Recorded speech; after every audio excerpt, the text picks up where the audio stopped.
Make sure you don't forget your phone. Have you started looking for my wife yet?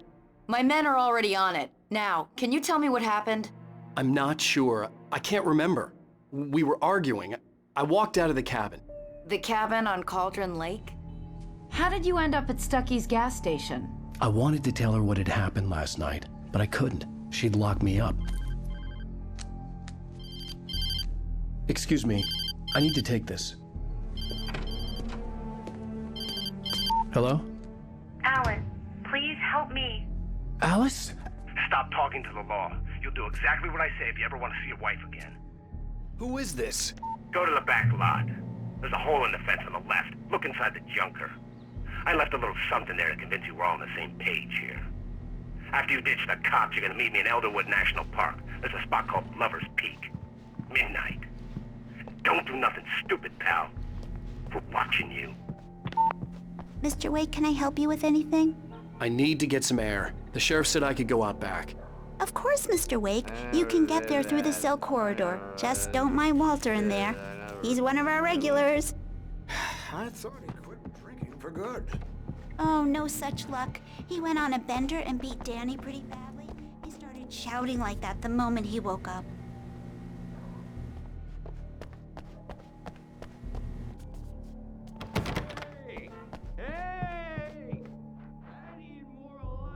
Yeah, it's Mulligan here. I'm at Stucky's gas station with Thornton. There's no sign of him. Over. Wait. Yeah, this is Thornton. Look, we've located the Brave float. It's here. That's some good news, right? Stucky was supposed to be driving it at the rehearsals today. Over. Oh, give me that. Mulligan here. Looks like someone really thrashed the garage. Over. Okay, roger that, guys. Keep looking for Stucky. Jane's out.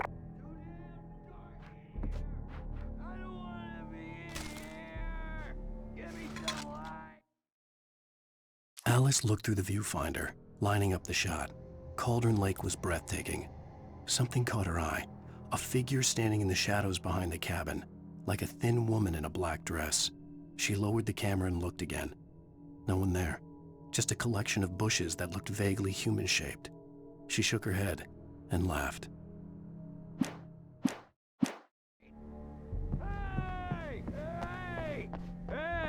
Hey, mister! Hey, can you turn the lights on? The deputies, they don't understand. They won't listen to me. I need it to be bright in here. Thank you, man, thank you. Hey, you're all right. You're a good guy. Don't let anybody tell you different.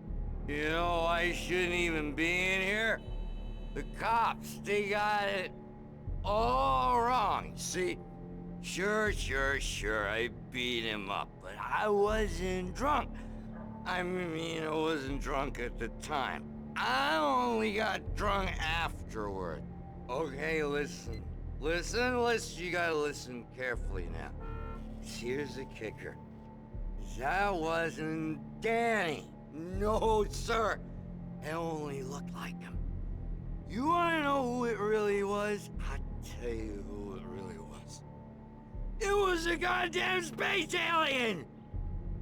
I know it sounds like something a drunk would say, but believe me, I wasn't drunk then.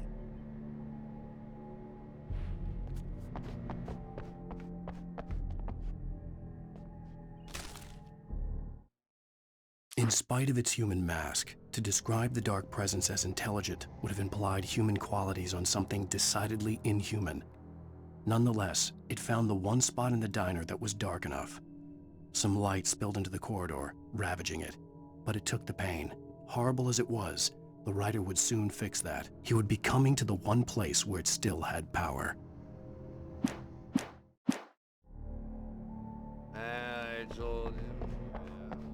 The early morning light hurt my eyes and made my head ache. The man on the phone had said, "Go through the fence on the left."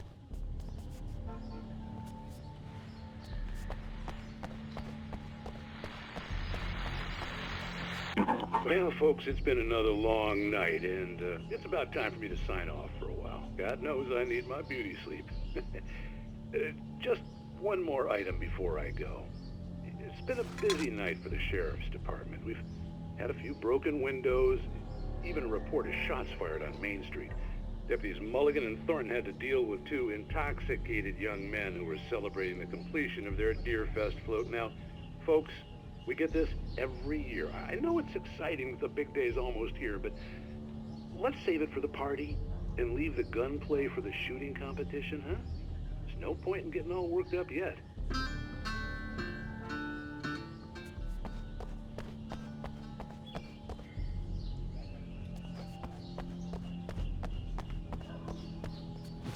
The caller had told me to find a hole in the fence behind the police station. There was something for me in an abandoned car.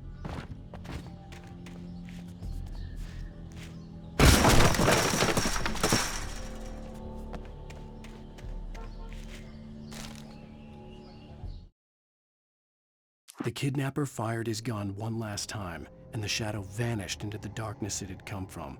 See? Nothing to it, Wake. The thought of Alice in his hands was revolting. We stood on the wooden platform of Lover's Peak, the waterfall and the mountain behind us, the lights of the radio mast blinking red in the heights above. I fought with the urge to take a swing, force myself to speak. Let's cut the act now. Where's my wife?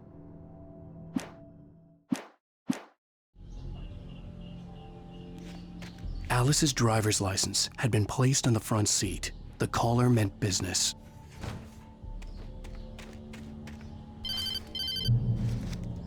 Barry? Ow! Ow! Thank God! Where the hell have you been? I've been trying to reach you for a week, you and Alice. Oh, I've been worried sick. I flew out yesterday. I'm here in Bright Falls. Barry, listen to me. I'm at the sheriff's station. Come and get me. I can't talk now. Al, what the hell is going on? I had to get the sheriff to let me go. I needed to get to Elderwood National Park to meet Alice's kidnappers.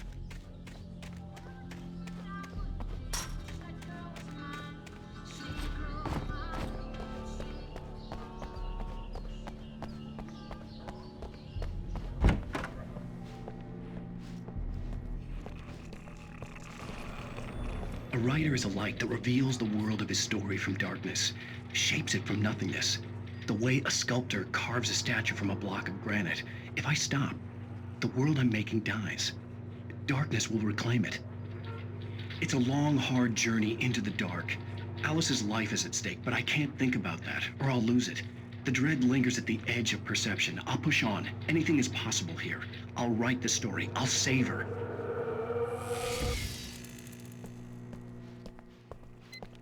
Marvelous, Sarah. I just wanted to settle all the damage the Anderson brothers might have inadvertently caused on their recent and regrettable little outing. They are not accountable for their actions, of course. I can assure you that my staff has been reprimanded. Tor and Odin never caused any trouble to anyone when they were still living at their farm. Indeed. All we can do is to slow down the progress of their dementia. Are you feeling any better, Mr. Wake? I'd like to leave. Am I free to go? Well, we still need to talk about... Am I under arrest? No, of course not. But I need to know where you'll be staying so I can get in touch with you. I'd avoid the motel. The Majestic is known for its roaches. The cabins at Elderwood are pretty nice, though. That sounds perfect. I'm Dr. Emil Hartman. I'd like to invite you to stay at Cauldron Lake Lodge. Did you talk to my wife? I had the pleasure of discussing your situation with her on several occasions. Did you set something up with her? I invited her here. My clinic is a place where... Oh! Hey! Oh, my! Take it easy. Hey, nobody move! Get your hands off of my client! Who are you? I'm Barry Wheeler, his agent. If you have business with Mr. Wake, you talk to me. You yokels won't know what hit you once I sick my lawyers on your asses. No harm done, Sarah. I'm all right. I don't want to press charges. Mr. Wake, my offer still stands. Get me out of here. What the hell was that about, Al? We don't need a replay of that thing with the paparazzi. I thought they were gonna lock you up. I had to talk to someone. I told Barry everything. He thought I was certifiable, but when he heard about the manuscript, I had him. The fact that I'd written something, even if I couldn't remember it, was enough for him. He smelled money. And he believed that Alice had been kidnapped. Anything beyond that was another story. I had a midnight appointment with the kidnapper in a place called Lover's Peak, somewhere in Elderwood National Park. The plan was to rent a cabin. I don't like it, Al. I don't like any of it. It's not good. In fact, it's the absolute opposite of good. Mr. Wake! Barry, you found him. Hi, Rose. Oh, wow. I was just thinking about you, too. Great. I was just bringing Rusty some coffee. He's on the balcony, looking after Max. Poor thing. I really need to go. Great to see you again, Mr. Wake. Later! Who's Max? What an airhead. Jeez, Mr. Takes a swing at everybody. This is not her fault. She's a very nice girl and, more importantly, a fan.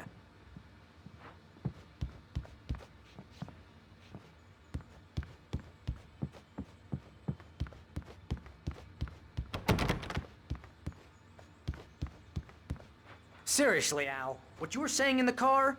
Just listen to yourself. What, you shot a guy and his body just disappeared? When was the last time you slept? What, are you high? Have you been drinking? No! Look, Barry, I'm missing a week, and someone's got Alice. Do and you everything's understand what it sounds like when you say stuff like that? Don't get me wrong, it's a good story, could be a bestseller. But when you start confusing fiction with reality, you're buying yourself a ticket to the funny farm. Wait here.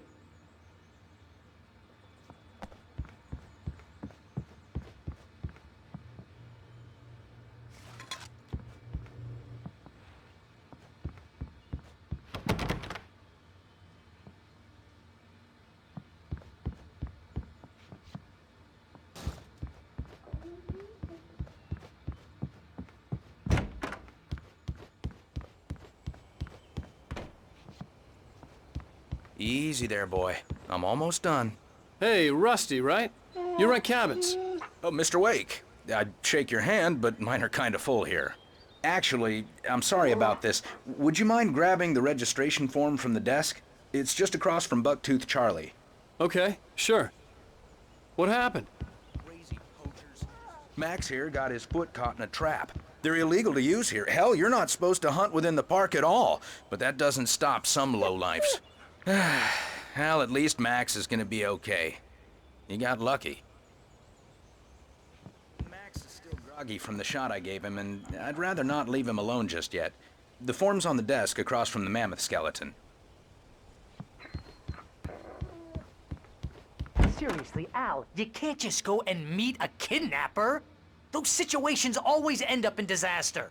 You gotta talk to the cops. She's my wife, and it's my call. Can we talk about this later? No. This whole thing, listen, you hit your head. I mean, geez, Al, come on. You gotta understand how crazy all this sounds. If you're trying to pull a joke on me, freak me out, it's working. Ha ha, let's have a laugh on Barry. Well, you had me going there real funny, Al. You can quit it now.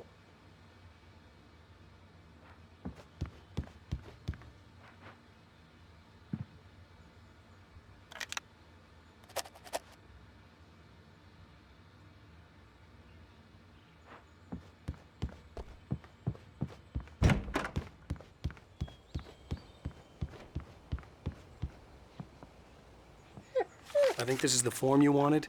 And here are the keys. Okay, you're all set, Mr. Wake. Glad to have you staying here. Thanks. Can you tell me how to get to Lover's Peak? Oh, sure. It's at the end of the nature trail. Just follow the paths, you'll get to it eventually. It's an easy walk. Nice spot, too. If you have any trouble finding it, just keep your eyes on the radio mast. It's right below that. Look, Al, you're asking me to believe that you shot a dude who went poof into thin air, a guy who was bulletproof until you pointed a flashlight at him. You hear that from people who end up spending time in padded rooms, strapped to their beds, wearing white shirts with too long tangled up sleeves, and eating a healthy diet of pills. Al, you make cruel jokes about people who believe that kind of stuff. You're the skeptic. You gave me an hour-long lecture on homeopathy last month. What was it? If there's no proof, it's pure bullshit. Period. Guess the laugh's on me then. Al, come on! I mean, okay. Okay, maybe something weird happened to you, okay? Well, thanks for the heartfelt vote of confidence. All I'm saying is you gotta throw me a bone here, bestseller. What would you think if it was me? There's no way you should be going out at midnight with a gun. No one asked you to come here, Barry. Either work with me on this or go straight back to New York. Your choice.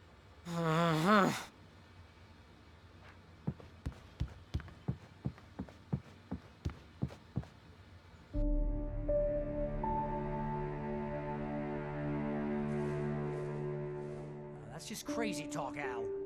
Al? Al? We should go to the sheriff or call the FBI. Damn it, Barry, they'll kill her! This is not a goddamn debate, Barry. I'm going to Lover's Peak. He said to come alone. Okay then. I understand. You're my best friend, and I'm worried that you're not right in the head. Tell me what to do to help, and I'll do it. You stay here, and if I'm not back by morning, call the cavalry. Achoo! Achoo! Just be careful with the natives, Al. These yokels are dangerous. Everybody hates a tourist, or it'll be deliverance all over again. Achoo! Bless you. Oh, this place is trying to kill me. I'll bet there's mold in here, spores, poison ivy, God knows what.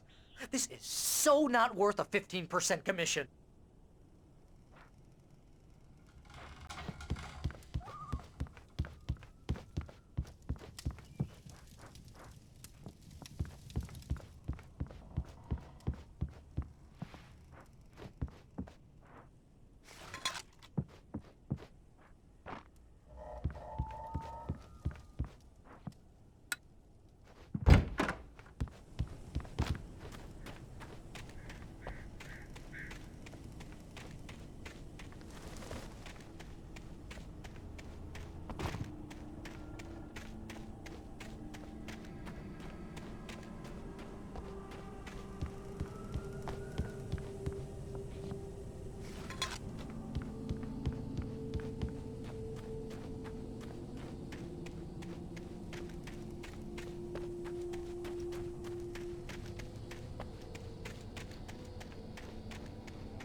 Hold down the fort.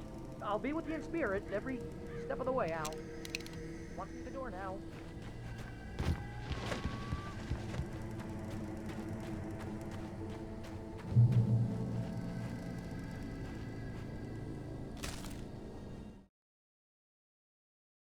Barry had never gotten along with Alice, but he knew Alan loved her with an almost frightening intensity.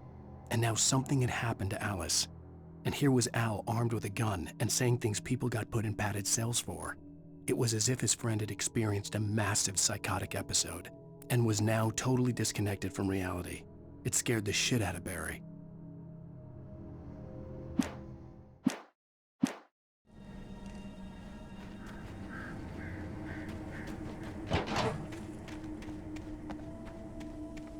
I knew I should have gone to the cops. This wasn't the smartest thing I'd ever done, but I was still angry with Barry for trying to talk me out of it. These people had called me right in the sheriff's station. The cops wouldn't scare them, and they had Alice.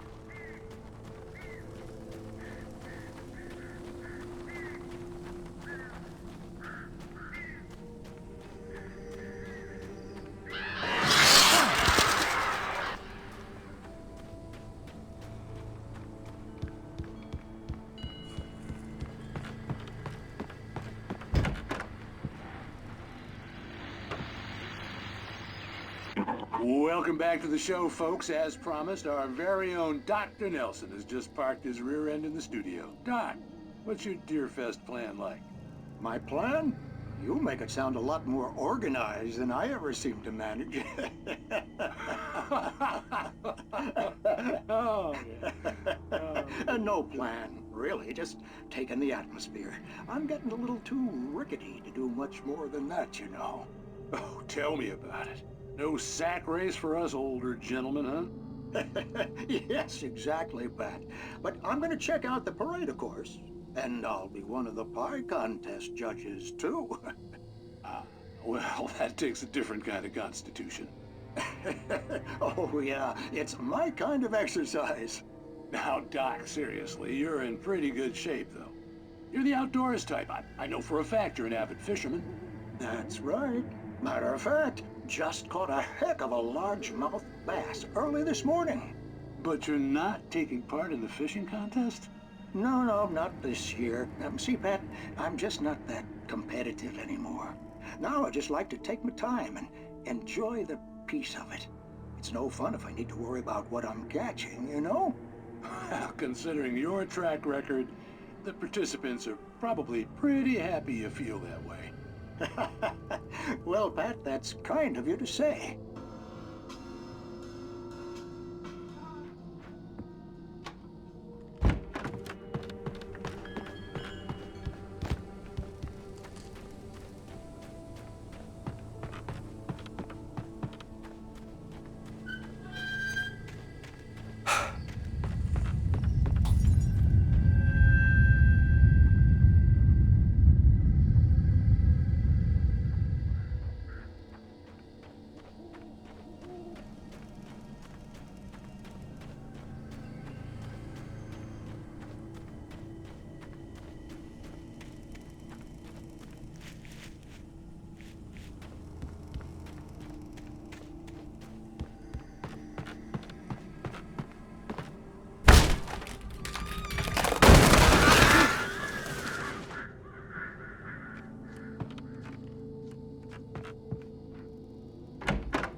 Crime and punishment. The cancer and cure of civilization. But some crimes are impossible to punish, especially in Night Springs. Tonight's episode, The Man in the Mirror.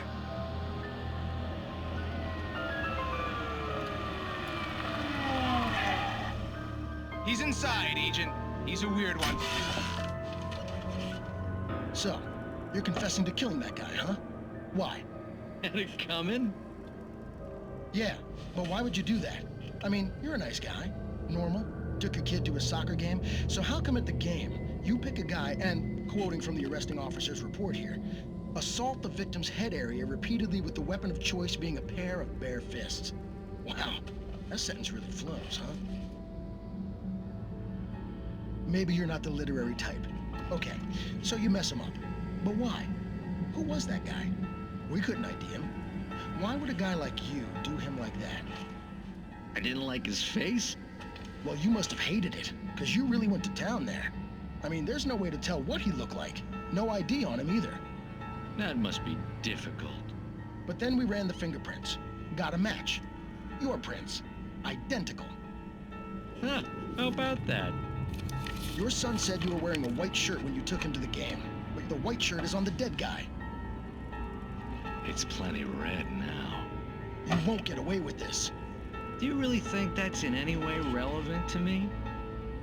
I had plenty of time to talk to my boy before the cops arrived, you know? He won't stop screaming, am I right? You think he's ever gonna be okay? I left my mark. Believe me. You bastard. What? You gonna shoot me? What's the point? I'm going to prison. You got me. I don't understand any of this. And you never will. Don't worry. Maybe you'll see me again, Agent. Maybe in the mirror.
Rose knew that Rusty was in love with her, and she liked him too.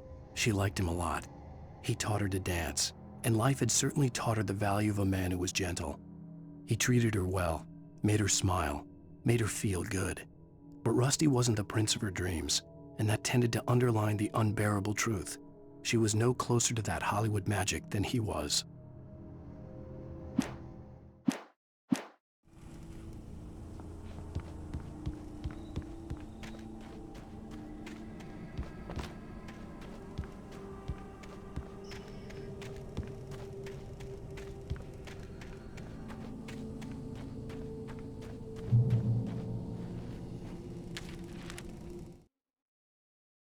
The air in the visitor center was heavy with an awful smell, as if some rotten drowned thing had crawled up from its grave. Rusty kept coughing blood. My eyes were drawn to the twisted shape of his broken leg. The attack had been vicious. Max whined in his cage. Rusty's eyes were wild with fear and terror. He gasped. "Mr. Wake, it happened just the way it was on that page."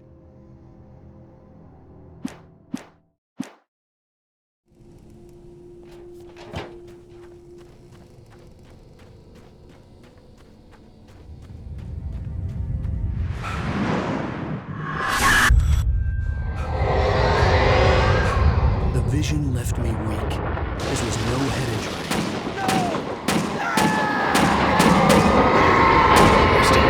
Damn. Rusty, hang on! I'm coming! Please, help me! Anybody? Help me! Help! Help me! Can you hear me? Hello? Anyone! Please help! Back here. I'm back here. Mr. Wake? Oh, hell. It happened just the way it was on that page. I found. Came true. It knew. So dark. It'll come back for me. You must... The lights. In the office. I have the key. Okay, Rusty. Hang on. I'll be right back. Whatever did this couldn't be far. Rusty had found a page from the manuscript. It would help me understand what had happened. Shh. Good boy.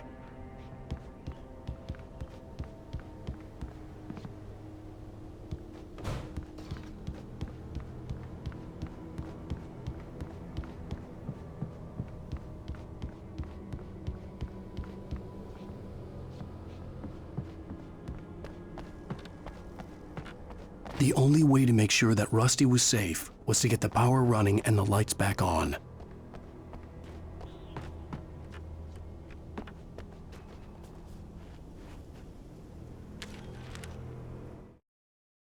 The visitor center was sturdy, but the impact turned the front of the building into splinters.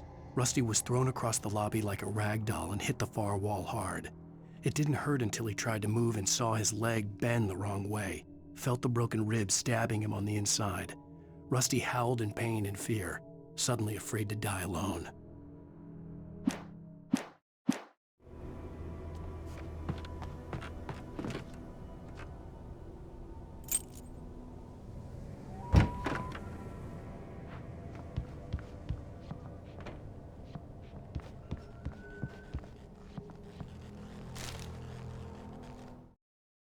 At the last instant, I changed direction and threw myself down. The axe splintered the trunk of a tree. I stumbled into the pool of bright light. My lungs burned. I was too exhausted to move. I tensed as I waited for the killing blow, but it never came. I raised my head. Nothing moved in the darkness beyond. For the moment, bathed in the cold light, I was safe.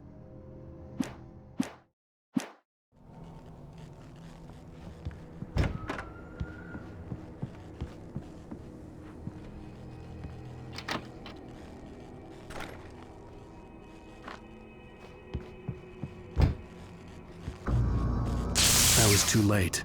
Someone had destroyed the circuit breaker. There was no way to get the lights back on. Rusty! Rusty!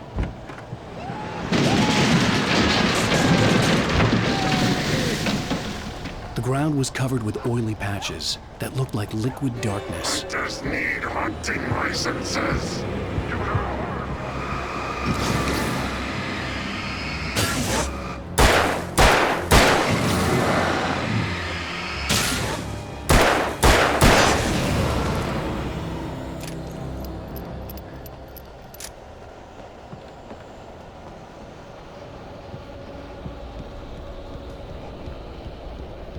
Something had torn a mammoth-sized hole in the wall. Please don't feed the animals.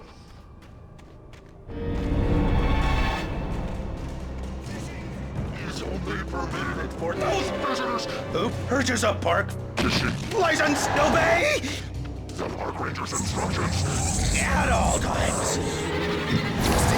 Rusty, no! Never. Two bears and wolves never approach any other wildlife closer than 25 yards. Pets must be leashed. Never leave your pet unattended.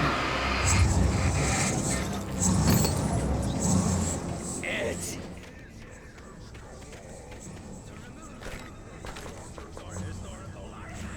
From the park.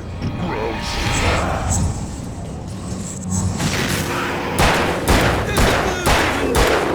You may find along the river, or even simple berries.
Forget about it, Barry. It's just me going crazy.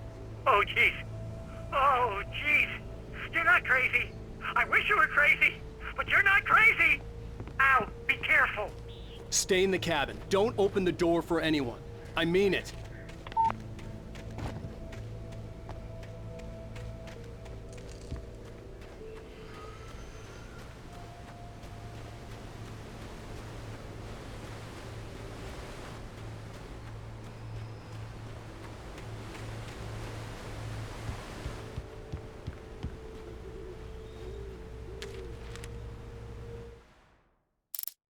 In that last instant of consciousness, Rusty thought about Rose.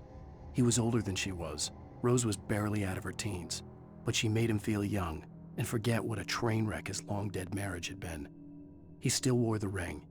He'd been waiting for her to tell him to take it off. Now she never would.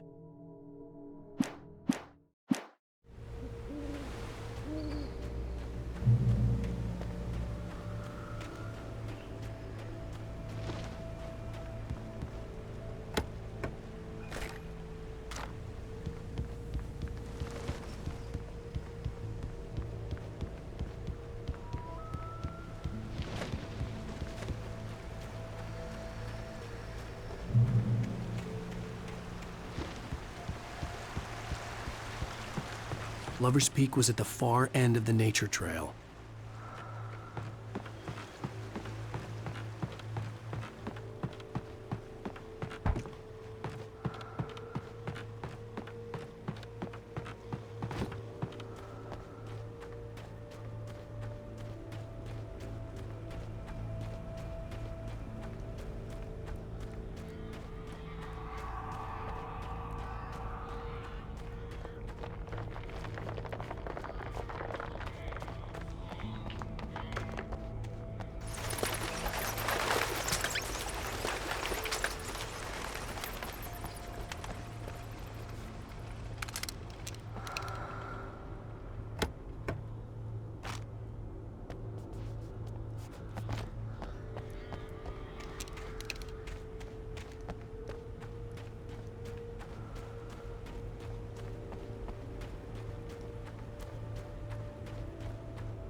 Lover's Peak was at the far end of the nature trail.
Nobody in Bright Falls seemed to know where Al was, but Rose, the waitress at the diner, had seen him.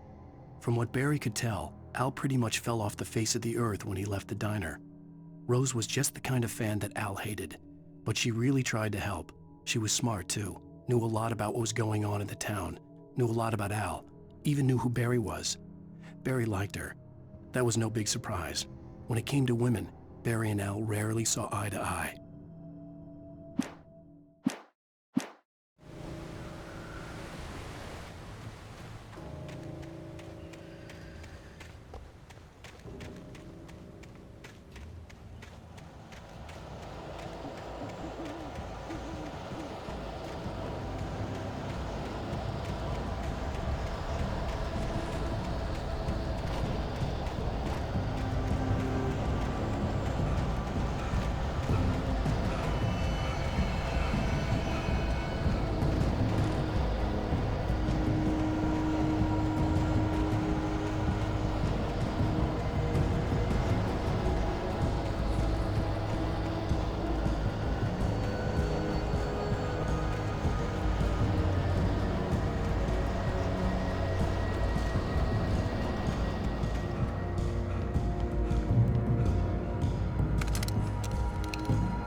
I turned the corner, afraid of what the flashlight's beam might reveal.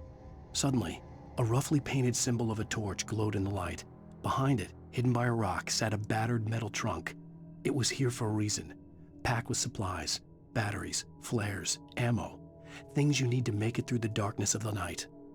Something left behind by someone who knew what I knew, and more.